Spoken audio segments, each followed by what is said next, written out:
Lestari. Saya Keisha Fauzatu. Saya Muhammad Faris Rahman Rasyidin. Saya Nasr Pratama. Berdirinya kami di sini akan memaparkan dasar-dasar standarisasi mutu industri olahan pangan. Yang pertama yaitu apa sih arti mutu bahan pangan? Mutu adalah suatu karakteristik produk atau layanan yang untuk memenuhi syarat dan harapan terhadap konsumen dan juga mencerminkan suatu kepuasan terhadap konsumen.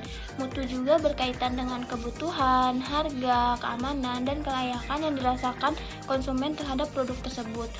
Mutu juga mencakup atribut produk yang dinilai secara organoleptik, ya sejauh mana konsumen menerima dan mau mengkonsumsi ulang kembali produk tersebut. Standarisasi mutu adalah proses mengawasi dan juga mengendalikan kualitas produk pangan dengan menggunakan standar yang telah ditetapkan untuk memastikan produk tersebut aman dan bergizi sesuai dengan standar nasional dan juga internasional. Di Indonesia, standar mutu pangan yang digunakan adalah Standar Nasional Indonesia atau SNI yang dirumuskan oleh panitia teknis dan juga ditetapkan oleh Badan Standarisasi Nasional (BSN). Standarisasi ini penting untuk menjamin keamanan dan juga kualitas produk pangan, serta memenuhi harapan konsumen terkait kesehatan dan juga kelestarian lingkungan. PRT, pangan industri rumah tangga, yang mana PRT ini merupakan pangan yang diproduksi oleh anggota keluarga dengan menggunakan alat manual hingga semi otomatis. Di bidang pangan itu sendiri, di bidang industri kecil makanan dan industri rumah tangga, pangan tumbuh dengan pesat. Bahkan saat ini jumlahnya sudah mencapai puluhan ribu. Namun kedatangan kelompok ini, industri ini dapat meningkatkan potensi risiko kesehatan karena model dan profesionalisme dalam perusahaan ini sering tidak memadai dalam menjaga keamanan, kesehatan, manfaat dan mutu produknya. Nah, ada pun beberapa kategori pangan yang dapat memiliki sertifikat produk pangan industri rumah tangga atau disingkatkan SPIMT.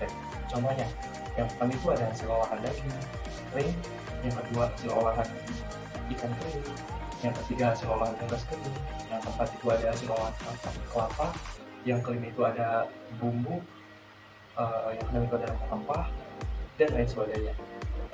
Nah, ada pun cara mendapatkan sertifikat PIRT, yaitu yang pertama yang harus kita lakukan adalah sebagai produsen mengajukan permohonan kepada Dinas Kesehatan Kota atau Kabupaten untuk mendapatkan surat pendaftaran industri rumah tangga.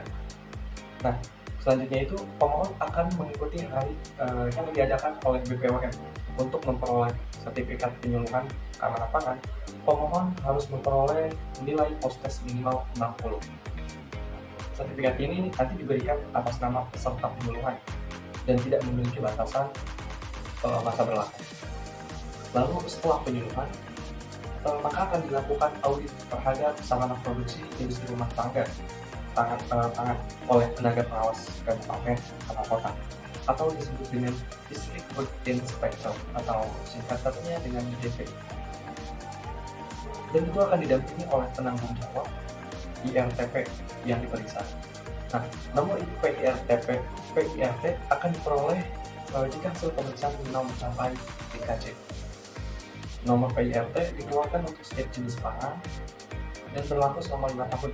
Namun, dapat diperpanjang dengan memenuhi persyaratan pengajuan perpanjangan surat pendaftaran produksi industri rumah tangga. Nah, itu harus dilakukan paling lambat 3 bulan sebelum masa berlaku SPP IRT ini.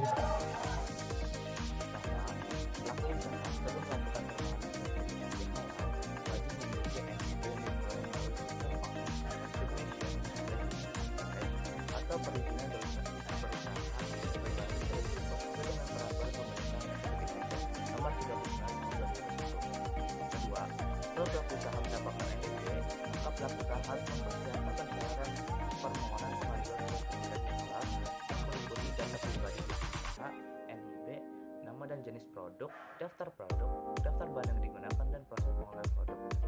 Ketiga, pelaku usaha menetapkan penilaian halal dalam hal menunjuk penilaian halal dibantu oleh BPK. Keempat, pemeriksaan dan atau penelitian halal yang melakukan pemeriksaan dan atau penelitian halal produk dari kelima, penetapan kehalalan produk yang dilakukan oleh MUMI. Lalu MUMI melakukan penetapan kehalalan suatu produk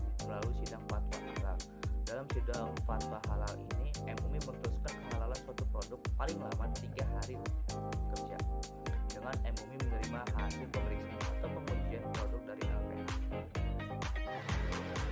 Sertifikat ISO merupakan salah satu jalan untuk memenangkan tersebut secara global.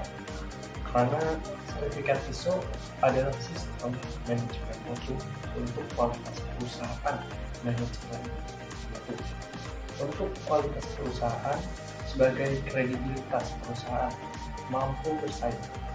Nah, untuk mempertahankan mutu tersebut, perusahaan ini harus memerlukan proses evaluasi yang berkesinambungan, yang dimana proses evaluasi penjaminan mutu ini bukan hanya diperlukan untuk mempertahankan sertifikat ISO, namun juga diperlukan pada saat persiapan dalam mendapatkan sertifikat ISO tersebut.